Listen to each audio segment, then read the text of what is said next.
been a roller coaster ride for the Bharatiya Janata Party on the 3rd of December. They have, of course, capitalized on their victories that they worked so hard upon, calibrated upon, and of course the Prime Minister presided upon in Rajasthan, Madhya Pradesh and Chhattisgarh. Telangana have, of course, chosen the Congress party as the rulers for the next 5 years. The Congress party, of course, makes a astounding statement by coming in another southern state of Telangana. They're already there in Karnataka and Himachal Pradesh, and of course in alliance in another state. But before we jump into this ever-changing dynamic of BJP and Congress and who's going to rule where, let us in fact listen in to Mr. Ashok Gehlot, who is of course now the outgoing Chief Minister of the state of Rajasthan.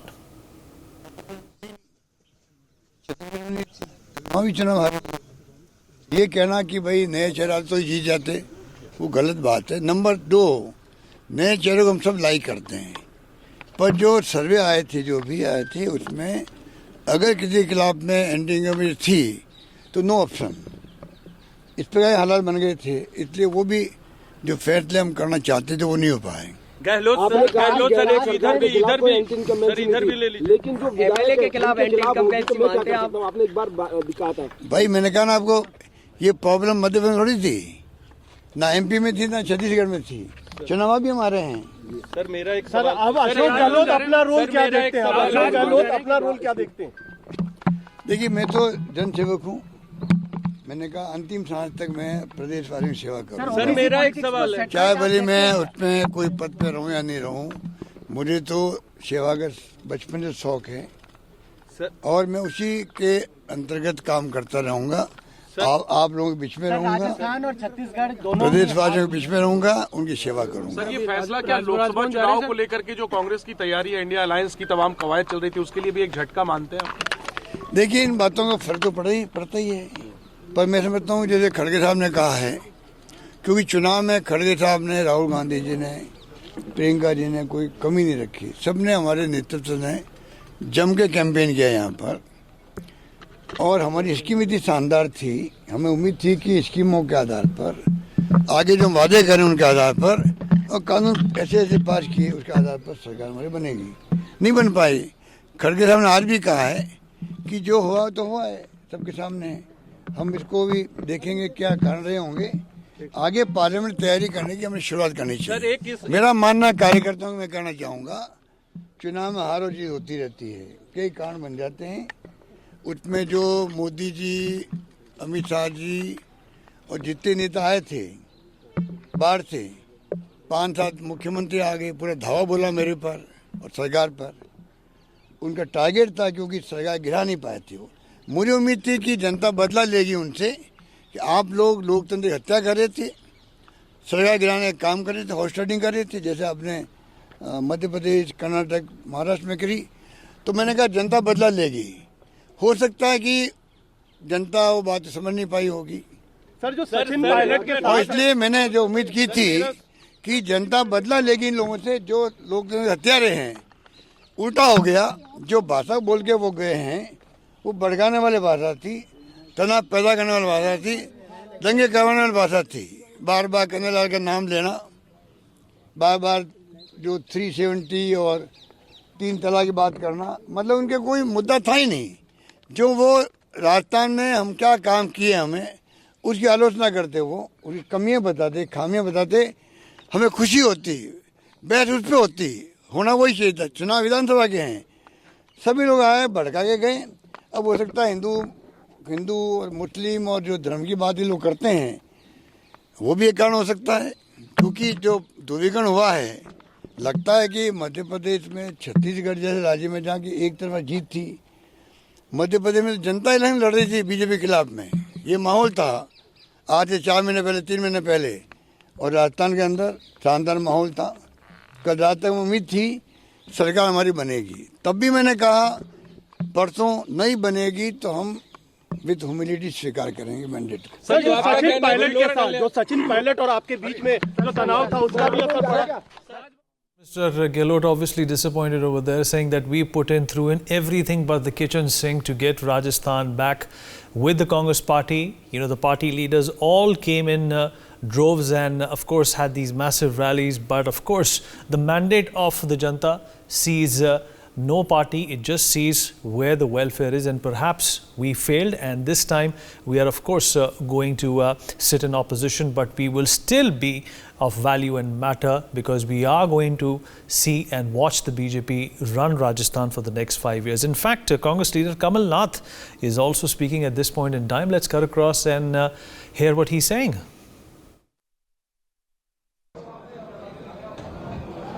प्रजातंत्र के इस मुकाबले में हम मध्य प्रदेश के मतदाताओं का फैसला स्वीकार करते हैं।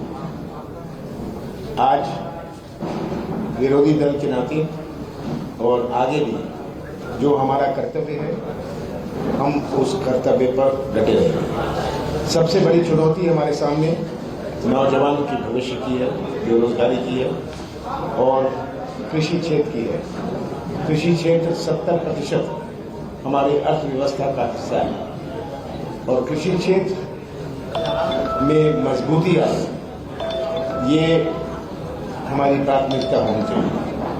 मैं भारतीय जनता पार्टी को बधाई देता हूं और उम्मीद करता हूं कि जिस प्रकार जनता ने उन्हें समर्थन दिया है, वो उस पर खड़े उतरेंगे और जनता को जो विश्वास उन्होंने जताया है भारतीय जनता पार्टी पर, वो विश्वास बड़ी जिम्मेदारी से वो निभाएंगे। आज हमारी दूसरी उम्मीद थी। मैंने हमेशा कहा था कि मैं मध्य प्रदेश के मतदाताओं पर विश्वास करता हूं, वो आज भी करता हूं। मैंने पिछले 1 महीने से कह रहा हूं, मैं मध्य प्रदेश के मतदाताओं पर विश्वास करता हूं। मेरे से जब आप पूछते थे कि कितनी सीटें आएंगी, मैं कहता था मैं मध्य प्रदेश के मतदाताओं पर विश्वास करता हूं। आज भी मैं विश्वास करता हूं और मुझे ये उम्मीद है कि ये विश्वास जो मध्य प्रदेश के मतदाताओं ने भारतीय जनता पार्टी पर रखा है, उनके साथ विश्वासघात नहीं होगा।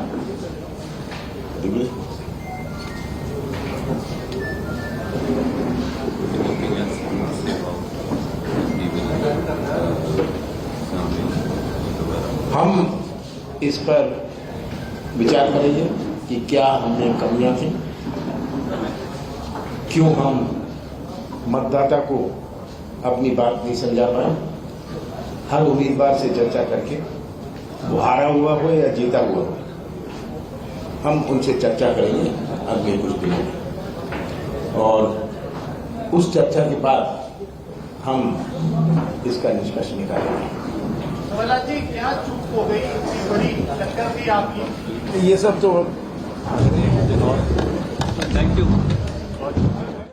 All right, Mr. Kamal Nath, of course, saying that the people of Madhya Pradesh have chosen the Bharatiya Janata Party, but there is no ill will, no angst against us. We will work for the next 5 years and hopefully come back in 2028. But let's talk about this. Is this really a downslope from here for the Congress party, or is this also an indication of some sort of a resurgence? Let's not forget what's transpired in Telangana. It's actually a miracle. Advocate Anuja Kapoor, BJP spokesperson, with us on the program. Mr. Sumit Peer, senior political commentator, also joins us on the show. Mr. Deshratan Nigam, political analyst, with me in the studio here as well. Dr. Pooja Tripathi, Congress spokesperson, joins us on the program as well. Last but not the least, Advocate Gyanendra Mishra, political analyst, also joining us on the program. Dr. Pooja Tripathi, I'll begin with you. Thank you for being here. And first up, let's look at the silver lining in this dark cloud for the Congress party. Of course, that is Telangana. Very many congratulations. You have broken barriers. You have, in fact, done the impossible in a state like Telangana, which was, of course, dominated by the Raos for the last 10 years. But if you look at Rajasthan, Madhya Pradesh and Chhattisgarh, it baffles me, it obfuscates me that this was a state and this was the same set of people who won these states in 2018, and now you have been completely routed out. It's not that you've been routed out that should worry you so. It's the timing of it all, Dr. Pooja, that you should be concerned about. Lok Sabha is not far away. And let me tell you, when it comes to the Lok Sabha elections, I've been doing this for some time now, it is all a battle of optics and perception. And for the Congress party at this point in time, Dr. Pooja, the perception is bleak. Your thoughts? Totally agree with you, Vineet. First of all, thank you for Telangana, but it's a sad day. It's shocking. It's baffling. I'm heartbroken at the results because, we were actually expecting, we woke up with a positive news from MP and Chhattisgarh. Rajasthan, we knew it was going to the wire, but it didn't. BJP has a clear mandate there. Chhattisgarh is something that I'm really personally heartbroken because I've been there, I've worked there. And I cannot make out what happened wrong, what went wrong. You're right, maybe it's about optics and perception. You're right, we're just 4 to 5 months away from Lok Sabha elections.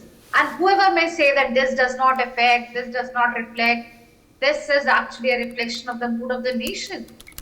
Mood of the nation is that they have given a decisive victory to BJP after 18 years of Shivraj Singh Chauhan's rule. They have turned around the government in Rajasthan and Chhattisgarh, and that speaks a lot about, first of all, congratulations to every Karyakarta, every party leader, everyone who's a member of BJP. It's a massive victory and they should truly celebrate it. But it's also a mood of the nation and it worries us. It worries us because we have to go to the drawing board. We have to think about the reasons what went wrong. We thought delivering good governance, we thought giving good manifestos, having back-to-back a very spirited campaign would work, but the public clearly said no. And that leaves us with a lot of questions. Do you think the Bharat Jodo Yatra failed abjectly? No, I don't think Bharat Jodo Yatra failed. We have Telangana as a victory. In Bharat Jodo, we have Karnataka. But Telangana is not Bharat. No, I'm saying Karnataka and Telangana. When we talk about South India, BJP is actually, South India is closing its door to BJP. The south of India's BJP is losing its presence. So I don't think Bharat Jodo Yatra failed. Well, in the same breath, Dr. Pooja, it can also be said that, North India or the Hindi heartland is closing its door for the Congress party. Mr. Nigam, I want you to weigh in on that. What really happened in Chhattisgarh? I mean, Bhupesh Baghel, he was, like they say in Hindi, a lokpriya neta. He did all things right. Of course, there was the Mahadev app scandal that broke out right before the election. That also was dismissed and snubbed away by the Congress party. Do you think when it came to his own presence, there was something missing? For instance, if I'll tell you, Mr. Nigam, if you see what happened in Uttarakashi and the way the optics served Pushkar Singh Dhami, he was on the ball. He was there day in and day out. You did not get to see that hands-on involvement from Bhupesh Baghel on a number of crises that took place in that particular state in the last 5 years. Do you think, the public is not stupid anymore? They understand who works and who talks. Certainly, Vineet. In fact, BJP is a cadre-based party and the cadre is always on the ground. And once the cadre is on the ground, they are the ones who give the feedback to the higher leadership. And that connect is always maintained, which is where the Congress lacks. Congress does not have the cadre and therefore there is a disconnect with the people. जब हवा चलती है तो कांग्रेस जीत जाती है, हवा नहीं होती तो कांग्रेस नहीं जीतती. What do you mean by that? That is a cadreless party. The cadre is not there. So you're saying they're winning by default? Yes, it happens when there is some kind of an issue or a hawa ban gayi to theek hai. Now, other factor with the Congress is the appeasement. In Telangana, what has happened that the Muslim voters have left the BRS and the OSC, and they seems to have joined Congress. That is what has happened. Despite the fact that BRS did try to appease Muslims by talking about Muslim IT park and so many things, but that did not cut ice with the people. Then the rise of BJP in Telangana. It has entered Telangana. Their vote share probably is about 14%, more than about it was 6.33 last time, and with one seat, now 9 seats I believe. So they have entered south in a big way. Rajasthan they lost because of the lack of leadership out there. One of the big leaders went to the Congress, and Andhra, Karnataka, where they got only 6 seats. And so those were the strategical blunders that the BJP committed, which probably will not reflect in Lok Sabha. Even last time also, if you look at the Vidhan Sabha and the Lok Sabha election, BJP got 25 seats out of 28 seats in Karnataka. And exactly, and here, if you look at the Lok Sabha election last time, Rajasthan, they had lost. Madhya Pradesh, they had lost, despite having a 0.5 higher percentage in the assembly election, but they swept the Lok Sabha election. So this time it clearly shows the trend has been clearly set in a very positive manner for the Lok Sabha elections. And it's quite clear, there is no doubt about it. The BJP has started building a wave through these elections, and the chief ministers, General VK Singh, as you said, while that tunnel crisis had taken place, General VK Singh was there, the chief minister was there, the PMO officials were camping out there. So they clearly see that and show also that they are sensitive to the even the laborers who are there, the first persons, last person on these steps. Correct. Which is there, and that the Prime Minister makes it very clear, everybody is equal. And the delivery of schemes which has taken place on the ground, at least 50 to 60 crore people have either benefited from the one Ladli scheme scheme or in the other. Madhya Pradesh. And the tribal vote bank in Madhya Pradesh and Chhattisgarh has come back to BJP, which was not there on account of Ajit Jogi's factor last year. And Mr. Nigam, what about the caste census? That was also promised by the Congress party. And let's also remind our viewers that, in Rajasthan, a number of voters, around 50%, Mr. Nigam, are from the OBC background. Yes, certainly, They didn't fall for it. No, see, India has moved ahead. You may keep on talking about caste, but the same members from the same caste family do not agree with each other.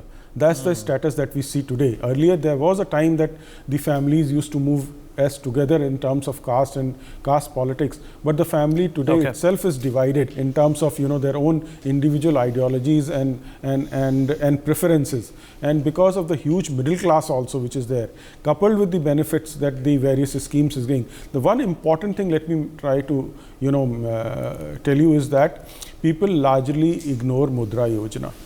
It's a microfinance scheme which probably did wonders in Bangladesh, if you recall. It started from there. And microfinance is one thing where they don't take any guarantee from people. It's a various layers, 3 layers are there. And up to 5 lakh, no guarantees. And then when there are no guarantees, people take loan, they get self-employed, start their own business. And a lot of people, who came back. It's an NPA. Yes. And a lot of people who came back during COVID, migrant workers, are not going back to the states from where they had worked. Right. They took the loans, they are earning the same amount of money or more by staying at home. So that is what I am saying, and I have very live examples that I see around myself. So hold on to your thoughts. We'll of course have lots more to talk about. Some breaking news coming in at this point in time. Telangana Chief Minister KCR is set to meet with the Governor Tamisilai Sundararaja to submit his resignation shortly. Of course, they have conceded defeat, and of course, Telangana will have a new chief minister. In fact, 3 states will have 3 new governments. Let me also rope in Mr. Gyanendra Mishra, a political analyst, into this conversation as well. Mr. Mishra, are you there with us? Yes. Yep. Hi, Vinit. Can you hear me? Yes, I can hear you loud and clear. Good evening. Well, good evening. Obviously, Dr. Pooja Tripathi, your fellow Congress spokesperson, or somebody who supports the Congress party, is upset with what's transpired today. Do you think that, it's always a good idea to go back to the drawing board, or sometimes it's important to dismantle the drawing board altogether and dismantle also the people who are serving that drawing board and start afresh? Because so far, the Congress party has lost over 50 plus elections in the last 10 years. And this is, at some point in time, going to start to embarrass the people who have worked hard for the Congress party. What is your take on, this catastrophe, this debacle, if I can call it, that's transpired for the Congress party? So, of course, the Congress, has only defeated in very unexpected ways in Madhya Pradesh, Chhattisgarh and Rajasthan. But I would not call it a debacle for the 2-3 obvious reasons. I think the one reason is that obviously the Congress has won a very significant victory in Telangana, and the credit will have to go to some extent to Mr. Rahul Gandhi as in Bharat Jodo Yatra, where he did the extensive, yatra and the people-to-people connect in Telangana and Karnataka, and both these states has now in the Congress kitty. So some credit has to go to his leadership and his effort in galvanizing the Congress cadre and try to create a machinery of electioneering, which is lacking in Congress. Second, when you look at it, some interesting facts come to the Just hold on to that thought, Mr. Mishra. In fact, I'm going to go across to my colleague Madhu, who's joining us at this point in time. I want to talk to him about Mr. KCR going to the governor's office to submit his resignation. So game over, Madhu, for Mr. KCR. You know, they were in power for a long time, but there were obvious complaints that came by from within the party as well. Forget about the people. There were complaints from within the party that, you know, he never gave time. It took them days to, in fact, you know, discuss small matters with him. And he had created this ladder of hierarchy. He had created this pyramid, you know, and there was a sense of him sitting on an ivory tower, which actually did not allow the people in his party to work for the welfare of the people of Telangana, and that is why we see this collapse. And finally, he's conceded defeat to a state which he himself was instrumental in establishing. Absolutely. Well, Vineet, we have pointed it out right that a lot of leaders from the BRS party have complained that CM KCR, former CM KCR, would not give appointments for the meeting and would not sanction money for the development of the constituencies. What several MLAs have complained, and there's a couple of points that CM KCR lost this election. And firstly, CM KCR defies anti-incumbency. His risk of renominating MLAs, relying on personal image to secure their victory. Secondly, the TRS to BRS rebranding backfired, losing regional identity and sentiment, hindering national political aspirations. Also, not to forget, KCR's decision to contest 2 assembly seats raises questions about insecurity exploited by the opposition. We've seen that Venkatramana, who is from BJP, he got a clean sweep victory from Kamareddy, sweeping off both former CM KCR and TPCC Chief Revant Reddy. So this was very unpredicted victory for the Bharatiya Janata Party. Also, Congress sees early campaign advantage with KCR's absence due to his illness hurt the BRS's momentum, and also the KCR's soft approach towards the Prime Minister Modi and BJP in speeches fueled the Congress's claim of alliance. Also, not to forget the failure to counter allegations of BJP-BRS collusion effects of minority voter support for the BRS party, and the golden period, in fact, in the political canvassing benefited the Congress, while the BRS struggled to recover from the roots, from the Telangana grassroots, and also name that changed to Bharatiya Rashtra Samiti perceived are costly, losing connection with the Telangana identity, as all right. pointed out that Madhu, stay with us. We'll have more information coming in from the state of Telangana. Let me also rope in Sumit Peer into this conversation. Sumit, surprisingly, even for Sasuddin Owaisi and the AIMIM, it's been a disappointing stint in a number of constituencies. What does that tell you, Sumit? That the politics, the lure of religion that is largely infused, into the vulnerabilities of the voter is dying, and only progress and objectivity is going to get you the votes. Is that what needs to be learned by parties like the Congress and the AIMM, and of course a number of other parties who've been banking on religion, to get them the votes? And this is the politics of appeasement, which has been held responsible for a number of frailties and number of banes in our country. You see, Vineet, there are a couple of things to it. The first and the most important thing is, when you do politics of appeasement, you're appeasing one section, you're at the same time antagonizing another section. You have to get that very clear.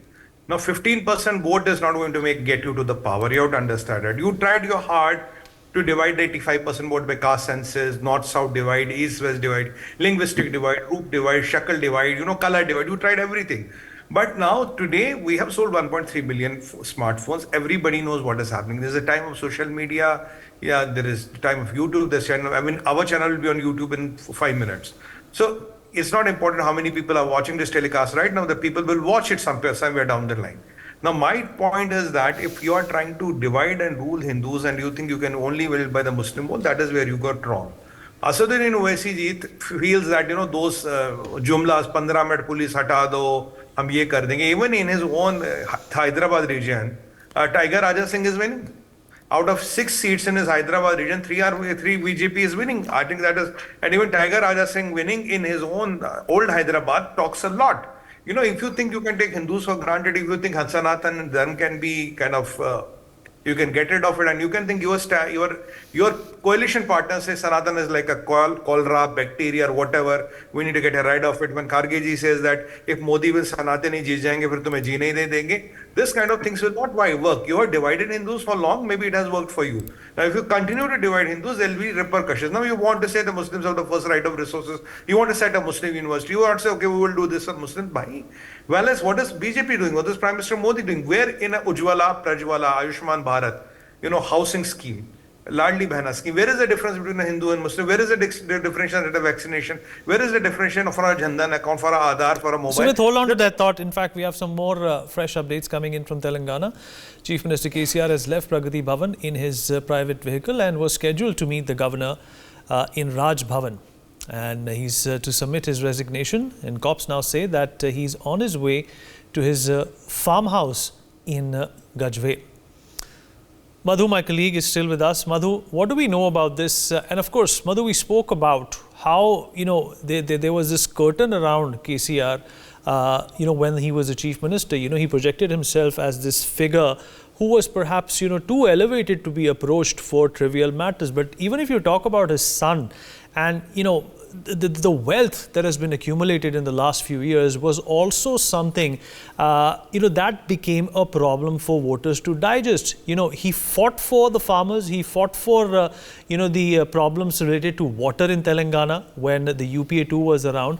But later on, he literally deviated from the things that he fought for, and that national ambition of sitting in Delhi or perhaps being part of the India alliance and, taking on a more prominent role did distance him and his son from the local voter, and that was his undoing. So, it's rightful to say, Madhu, that it was not a mandate for the Congress party in Telangana. It was a mandate against the BRS. There's a huge difference between that. Well, absolutely. See, Vineet, CM KCR after 1983 lost this second election. This is the second election after 1983 which CM KCR has lost, and we've seen that CM KCR left in his private vehicle without any security, without any convoy, just CM KCR, his driver and his wife towards Gajwel where his farmhouse is, and he sent, firstly he was sent, scheduled to meet the governor and hand the resignation physically to the governor, but later the plans changed and CM KCR straight away took his vehicle towards the farmhouse and sent his resignation by official to the Raj Bhavan where the governor is there, and the governor is here to accept the resignation letter, and from there the CM KCR as of now is headed towards the Gajwel constituency. And not to forget, Vineet, as you have said that CM KCR was of course too elevated to be approached by the local civilians. If you remember how the agitation movement was here in Telangana, particularly in NIMS hospital where KCR had after 9-day long of Nirahara Diksha. And before that he was also very approachable to public. He was just a call away. He's not several leaders like Keshav Rao has said, and Keshav Rao and other leaders have said that KCR was very down to earth, and now that the position has gone up, all the schemes that KCR has initiated has given him kind of earnings, is what Congress party also alleged. Several complaints were also registered. Now Congress leaders also, source press info is that Congress's next plan of action is to put an inquiry on the Kalvakuntla family onto how much corruption was there in each and every scheme initiated by the Telangana government, because a lot of leaders have also said that schemes were just a name, and KCR has used all these schemes for like an ATM kind of a thing to generate funds for the Kalvakuntla family, is what the Congress party alleges. Now the plan of action of Congress is very clear to initiate inquiry, is what the sources have confirmed to NewsX, and also on the other side, Congress's promises is 6 guarantees will be delivered within the 100 days, and now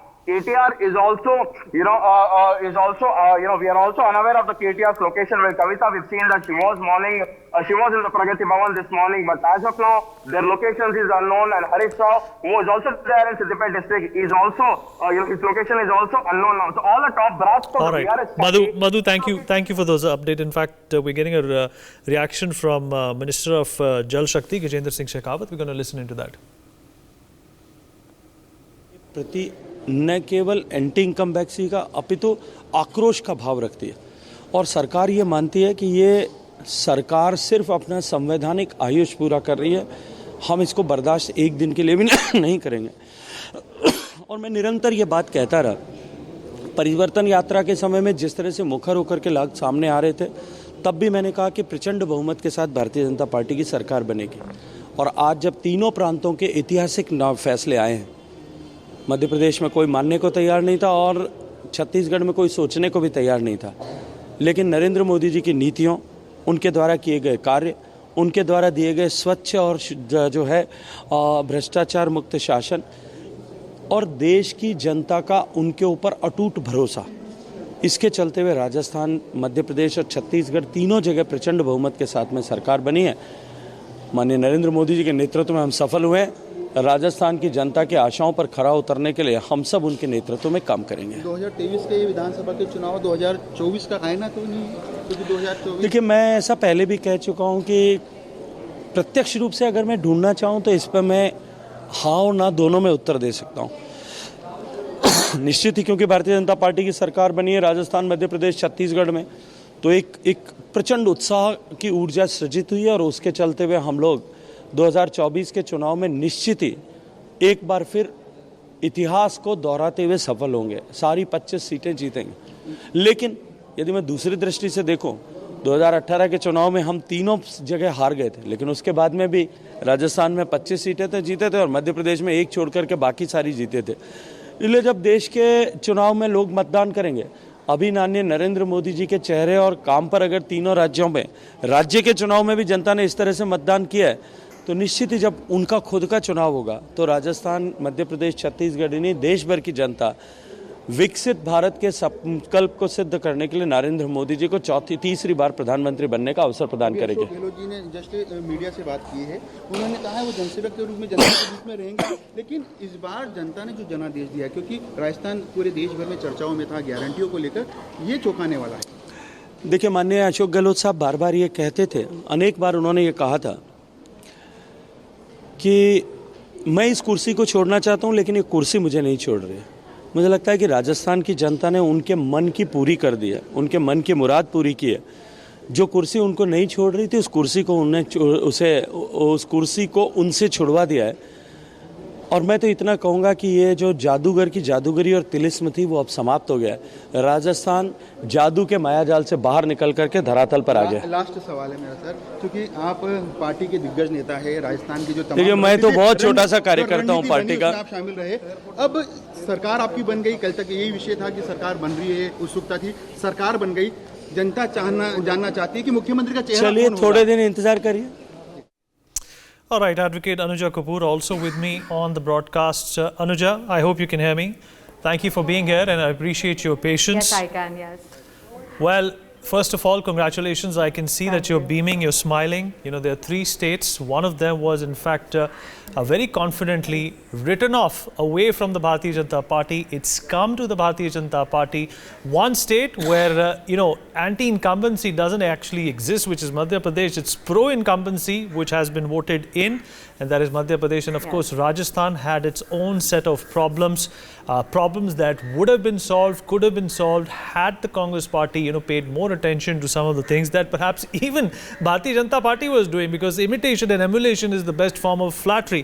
What is your overall analysis of what has taken place today in these 3 states? It's the Hindi heartland. And what does this also cement about the position of the Bharatiya Janata Party when the Lok Sabha elections are going to come? 300 plus is what we all expect, but do you think that, the Ankara could be overwhelming, especially for the opposition this time? Anuja.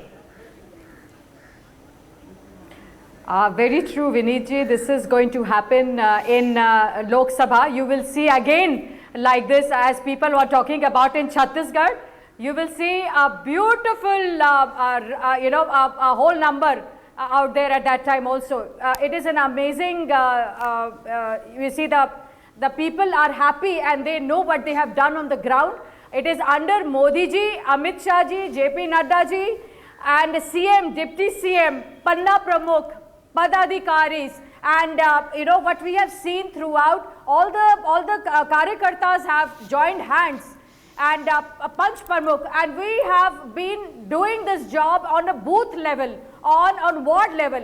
So this is where Modi ji cadre comes, and where freebies versus Modi ji's guarantee card. He walks the talk, And that is where you see that they do not see any anti-incumbency in Madhya Pradesh, because it is double engine. You see triple engine, and that is what now clearly the people mood is that they want to see the development in their own field, in their own state. Because if you want to see in 2047 Viksit Bharat, that is what we look into, a developed Bharat that only helps and only comes when there is a state which is developed, and that happens when there is a double engine sarkar. And that is where Modi ji has strongly said that women empowerment has taken the sarkar, this government right now on their shoulder, and have joined hands with Modi ji, and they have come forward more than men.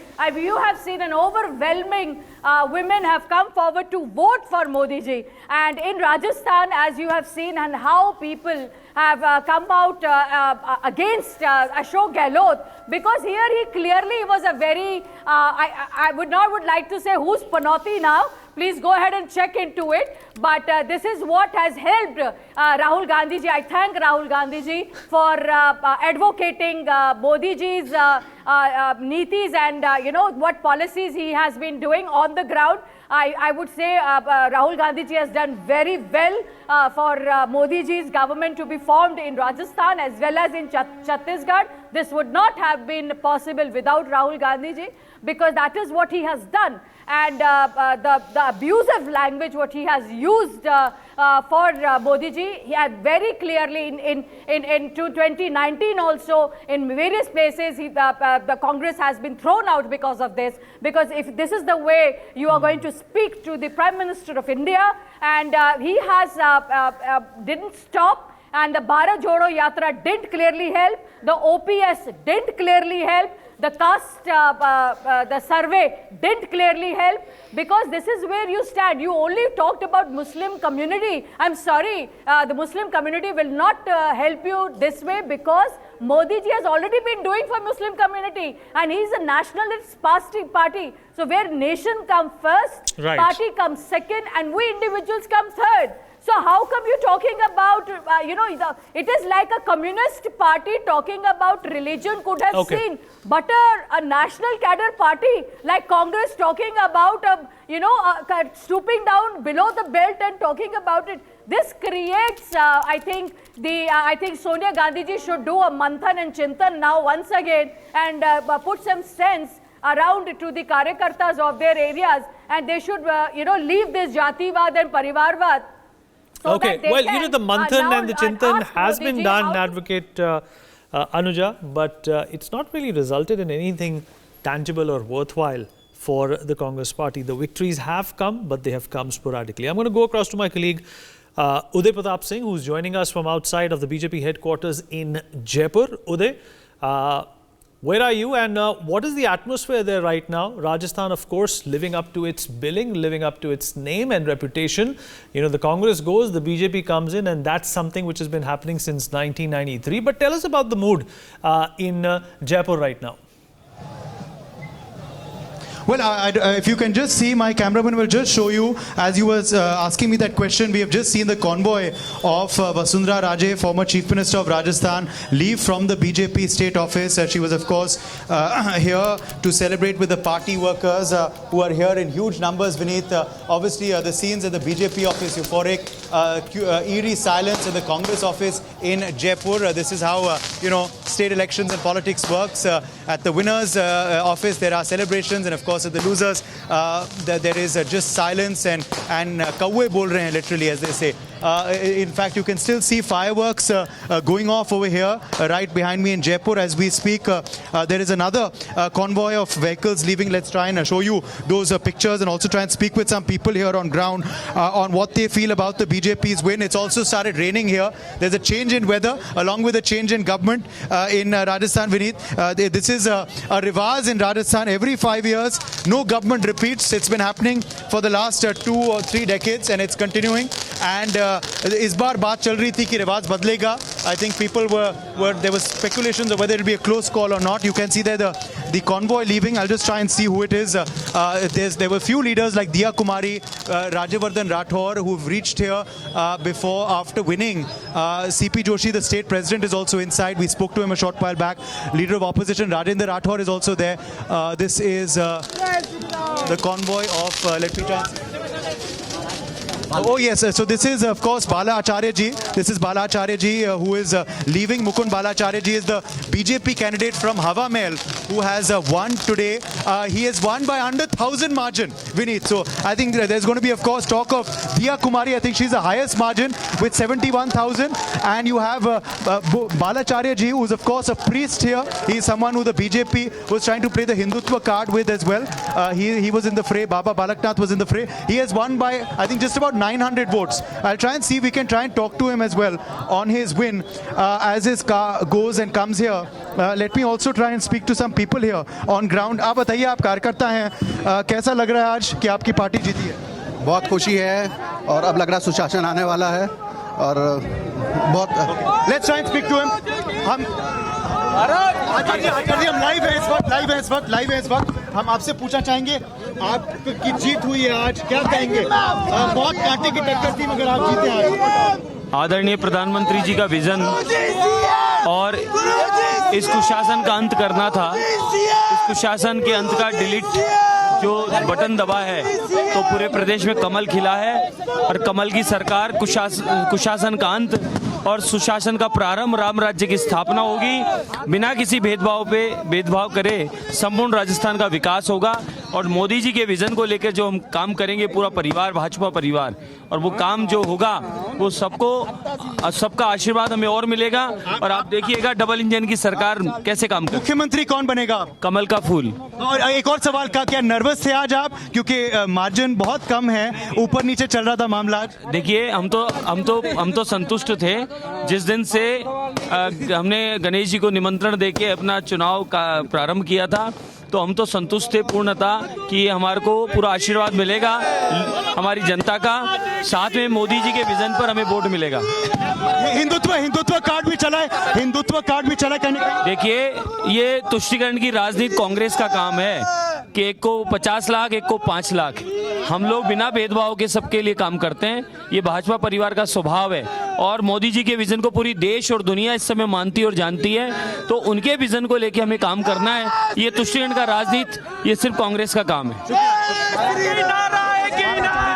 Speaking here to us, and of course you heard that live exclusive interview. I think this possibly his first interview after his win, because his win just happened a short while back. In fact, it was quite dramatic at Hawa Mahal. There was a recount as well where Mr. Tiwari, who's been a long-standing Congress leader, was contesting. Remember, that's a seat where there was big speculation of whether Mahesh Joshi would contest or not, who's one of Ashok Gehlot's closest loyalists. He didn't get the ticket though, and then Balacharya contested. He's a priest, as I told you, and he's very happy, of course, at his win. But what's interesting that's standing out is he said Kamal ka phool hoga mukhyamantri. That's something that PM Modi also said in his rallies, कि एक ही निशान, एक ही चेहरा, Kamal ka phool in Rajasthan, because the BJP was trying to contest with a united picture, no projection of any CM candidate. Now speculation over whether CM will be Vasundhara Raje or someone else. Vineet. Right. Well, it was speculated, if the BJP got stuck around 100 seats, then there was, some magic that Vasundhara Raje would have been able to pull off, but they're obviously across that number. They appreciate you navigating through that sea of people to get us that exclusive interview. Appreciate that. In fact, I'm going to cut across to my colleague Pia, who's going to take us through some of the big numbers that have emanated out of today's results. Pia, over to you. Indeed, and we are taking a look at what exactly is the status of the VIP candidates in Rajasthan itself. Ashok Gehlot has won from the Sadarpura constituency. Meanwhile, Sachin Pilot has also registered a victory from Cong constituency. On to Vasundhara Raje of the Bharatiya Janata Party, who has won from the Jalrapattan constituency. Colonel Rajyavardhan Singh Rathore of the BJP has also won from the Jotwara constituency. Shifting focus to Diya Kumari of the BJP, another one of the big faces of the BJP in Rajasthan. She's won from Vidyadhar Nagar, and Govind Singh of the Congress is currently leading in Lachmangarh constituency. But apart from this, there is Gaurav Vallabh of the Congress who has lost from Udaipur. Another candidate, VIP candidate that we've been tracking from Rajasthan is Kirodi Lal of the BJP, who's been leading in Savai Madhopur. Meanwhile, we're shifting our focus to Telangana, where K. Chandrasekhar Rao of the BJP, BRS, is leading in the Gajwel constituency. Revant Reddy of the Congress party leading in Kodangal. Shifting focus to the Sirsila constituency, where KT Ramarao of the BRS is also leading, and also tracking Harish Rao of the BRS, who is leading in Siddipet. Shifting focus to T. Raja Singh of the Bharatiya Janata Party, who is currently leading in the Gosha Mahal constituency. V. Srinivas Gaud of the BRS is currently trailing in Mehboob Nagar constituency, and Akbaruddin Owaisi of the AIMIM is leading in the Chandrayan Gutta constituency. Meanwhile, KCR is trailing in Kama Reddy constituency, and Revant Reddy of the Congress party, who's been leading the Congress's campaign in Telangana, is also trailing. Etela Rajendra of the BJP is trailing in Huzurabad, and Mohammad Azharuddin of the Congress is currently trailing in Jubilee Hills. Now we're shifting our focus to Madhya Pradesh, where the BJP has registered a sweep. Narendra Tomar is leading from the Damani constituency. Narottam Mishra of the Bharatiya Janata Party trailing in Datia constituency. But apart from this, Kamal Nath of the Congress party is leading in Chindwara constituency. We also have Shivraj Singh Chauhan of the BJP, who has won from Budhni constituency.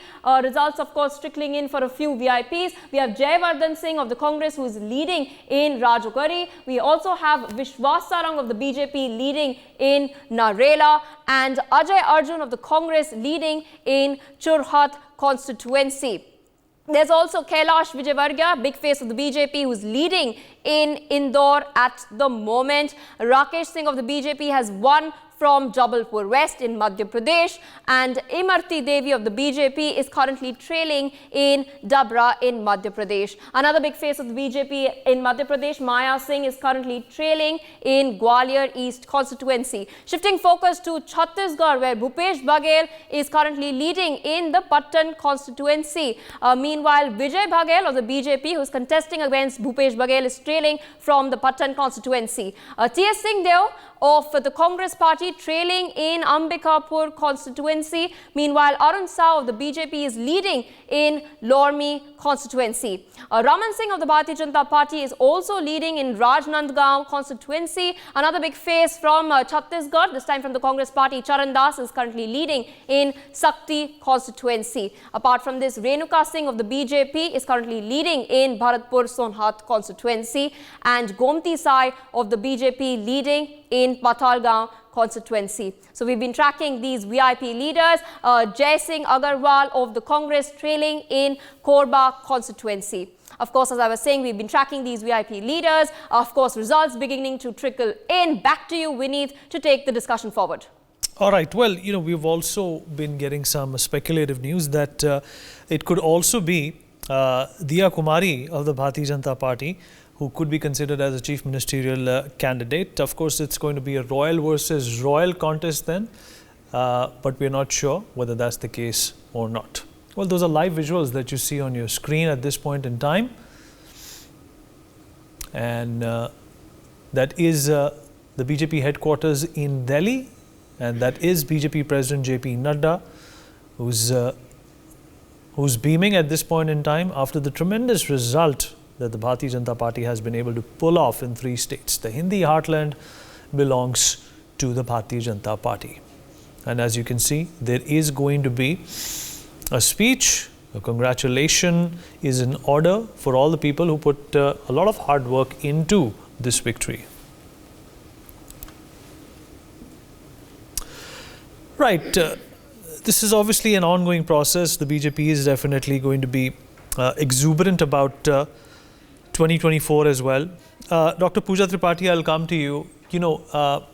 We can talk about this or that did not work for the Congress party, that worked for the BJP. This leader worked and that leader worked. But as somebody who's observing this as a citizen or as somebody who's an enthusiast when it comes to politics, when you have good employees, you retain them. You don't let them go thinking that, you will find better ones. That may happen or may not happen. Something similar happened with OpenAI as well, when Mr. Altman was fired and he went to Microsoft, and of course then again he was retained. Just giving you an example, this is how organizations work. They realize who the talent is, what they bring to the table, and they try to keep them on their side. Do you feel, in all honesty, that the Congress party has followed this mandate when it came to certain people who would have served you very well, especially in states like Chhattisgarh and Madhya Pradesh and even Rajasthan? I'm not even sure how long Sachin Pilot is going to be in the Congress party now that he's not even the Deputy Chief Minister and there's nothing but oblivion for him for the next 5 years. Do you think that this is a lesson for the Congress party to learn at this point in time, that if you have somebody good, you keep them? Vineet, if you have somebody good, you keep them. That's true. But if somebody wants to go, they have made up their mind and they really want, you cannot kidnap them and put them in our organization. That's what we believe in. If somebody has just made up their mind that they want to go. And that has happened with, as you mentioned, in Madhya Pradesh. I don't know why you mentioned in Chhattisgarh. I have no clue about it. But as far as Congress is concerned, Congress fought this election as a united front. They were fighting within BJP. Okay, BJP has won it, and they have won it with a decisive mandate, and it's their day, and we shouldn't be blaming them for anything. But there was a clear cut in fighting. Vasundhara ji was sidelined. Shivraj ji was not being given due credit. So I think it's just the Congress party, it's just the fault line that you see in the Congress party because we lose elections. Yeah, but it's difficult to point out whatever infighting was happening over there because, success has many fathers, failure has none. Okay, that's the situation you're in right now. Success has many fathers, failure has none. And today, Congress has failed as a party. It has failed as a unit. See, Congress has failed as a party. Congress got a very good mandate in Telangana and forming government there. So please don't write off Congress there. No, I'm not writing Congress off. I mean, in fact, I would be the happiest person if I can see some competition, in a democratic setup such as ours. We really want to give a tough competition. We want to close the day, learn our lessons, go to the drawing board, as you said, dismantle the drawing board. But how many times is that going to happen, Mr. Nigam? How many times is that going to happen? How many chances can you give someone? I think the board has gone rugged, whatever you said, we'll dismantle the drawing board and we'll, start fighting for the local. Do you think that the Congress can exist without the Gandhis and there is perhaps a brighter future without them? Why do you want Congress to exist without the Gandhis? No, I'm just saying, it's you have to try everything, right? You have to try everything in the book. Maybe it's not worked out for you. It's perhaps, time to wake up and smell the coffee. No, it's not the time to wake up and smell the coffee. If you are, as I said, we have lost it, so we'll be at the receiving end of criticism, and the first person who will take the blame is Gandhis. Gandhis ran a very spirited campaign. I haven't seen a tweet as yet, but Mr. Nigam, what do you make of this? As a political analyst, as not somebody who supports what's happened today, there are organizational lessons to be learned over here. Human resource lessons that are supposed to be imbibed from this defeat. The difficulty is the artists who are actually drawing on the drawing board, they need to be replaced. The drawing board is all right. It's although it's quite old, but the fact remains. Well, they think they are Picasso, but they're perhaps Mehndi artists. Yeah. That's the only thing. You've got to find the right kind of people for the right kind of a job. And here we do require in this nation a constructive opposition, a critical opposition, not the one that opposes for the sake of opposition, and trying to do Muslim appeasement. And that is where the things have changed. Right immediately after India Alliance meeting, they started attacking Sanatan Dharma with the kind of words, which was very demeaning for the Hindus and the Sanatan Dharma. And here, people have taught them a lesson. Even the ones who were quiet kind of Hindus, they were their own party members are peeved that, Sanatan Dharma was attacked and the Congress party did nothing, Dr. Pooja, but, supported by their silence. Party silence. Congress party is not responsible for each and every complaint made by an India Alliance partner. No, we are not.